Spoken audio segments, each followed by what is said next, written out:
Yung mga kamatik, magandang araw mga kamatik. Umagang kay ganda ngayon mga kamatik, maaraw.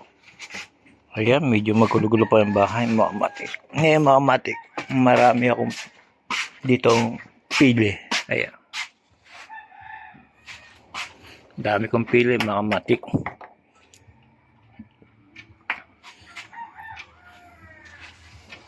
Ngayon mga kamatik, may nalaman ako na ito daw pili mga kamatik ay kinakain daw itong balat.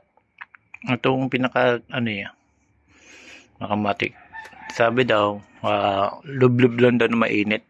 Ngayon mga kamatik, try ko, ito siya, titignan ko kung malambot na siya mga kamatik. Hindi pala pwede pakuluan. Ngayon kailangan sakto lang yung init niya, yung kapa mo na mainit ng konti. Ngayon susubukan natin mga kamatik. Yung mga kamatik, ito na binalatan ko. Sabi daw masarap daw to. Ngayon testingin natin itong pili.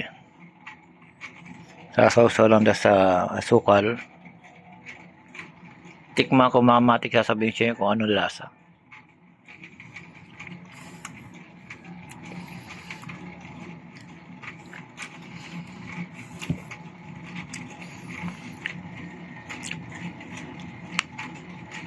Yung mga kamatik, okay na may lasa niya.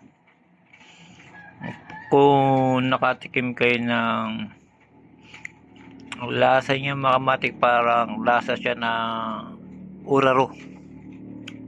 Kung nakakain kayo ng uraro, yun ang lasa ng pili na ito mga kamatik. Okay na may lasa niya, pero mga may hibla-hibla. Ayan. Ito lang ay binabad ko lang sa may tubig. Sabi daw bawal daw pakuluan kasi hindi daw lalambot agad. Babad daw sa mainit. Ito pa mga kamatik, nalaman ko inuulam pa to mga kamatik. Tatry din natin sa susunod araw mga kamatik na kung pwedeng iulang mga to. Yung mga kamatik, nalasahan ko na. Para sa lasang uraro mga kamatik. Kala ko nagbibiro lang sila kasi taga laking Maynila tayo mga kamatik. Pero mga taga Bicol, sanay na kumain yata nito. Yan, sinawsaw sa asukal.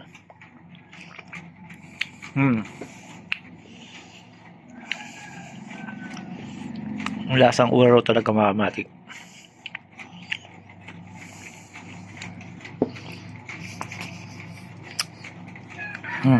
Lasang uraro mga kamatik. Sa ito naman mga kamatik, siyempre ito may laman. Tatabi natin. Ito talaga pili, yung loob niya kinakain.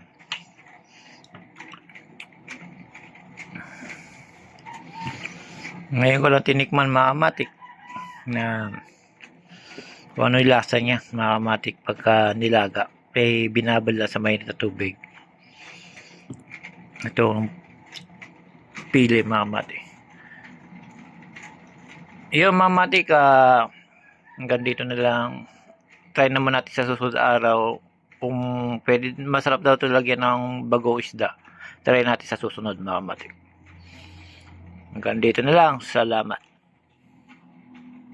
Pili mga kamatik, pwede palang kainin yung pinaka ano niya mga kamatik, pinakabalat niya. Pero yung itim tinatanggal yan. Yung laman din mismo. Yun lang mga kamatik, kasi sinubukan lang din naman natin kung tunay ngayon sinasabi nila na kinakain. Salamat mga kamatik. Lasang ano siya mga kamatik, kamote na pinagsamang uraro. Yun mga kamatik. Masarap siya pagka nilagay sa asukal. Salamat ulit again mga kamatik.